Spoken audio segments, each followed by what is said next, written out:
Ça fait 60 ans que le peuple palestinien souffre et vous voulez prendre le temps pour analyser.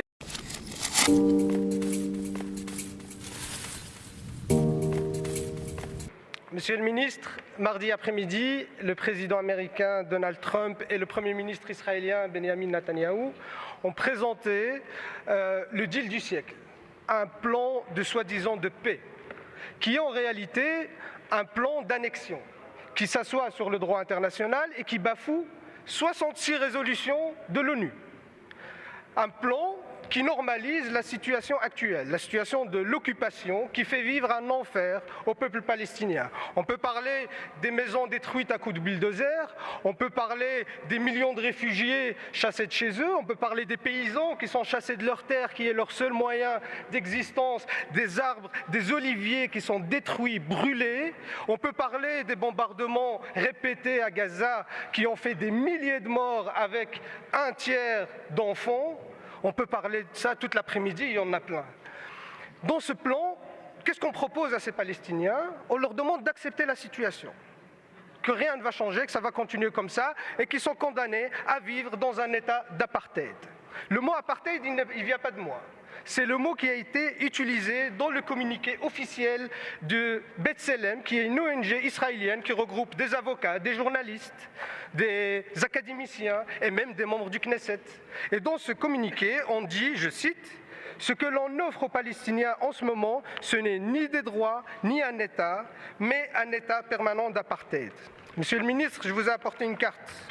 Voilà la Palestine de M. Trump, qui nous rappelle tristement le Boutistan de l'Afrique du Sud, l'état d'apartheid d'Afrique du Sud. Ça se passe sans commentaire. Monsieur le ministre, vu que vous êtes chargé des affaires étrangères et que vous êtes censé réagir sur des sujets importants, malheureusement et bizarrement, on ne vous a pas entendu sur ce sujet. Du coup, j'aimerais savoir, monsieur le ministre, est-ce que vous condamnez ce plan de monsieur Trump? Est-ce que vous allez œuvrer pour le respect du droit international? Ce conflit ne doit pas être géré, il doit être résolu, mais ni par une approche unilatérale, ni par la politique du fait accompli, mais bien dans le cadre d'un système multilatéral dont la communauté internationale s'est dotée depuis 1945 pour encadrer les relations entre ses membres. Ça fait 60 ans que le peuple palestinien souffre et vous voulez prendre le temps pour analyser. Analyser quoi? Analyser ce que j'ai décrit, que ce plan ne fait que légitimer la situation actuelle, qui est catastrophique pour le peuple palestinien.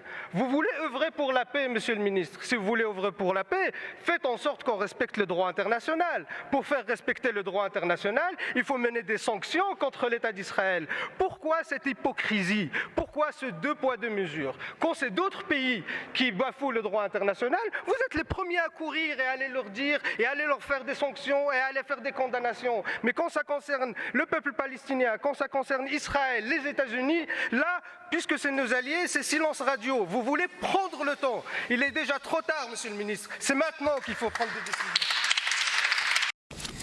décisions.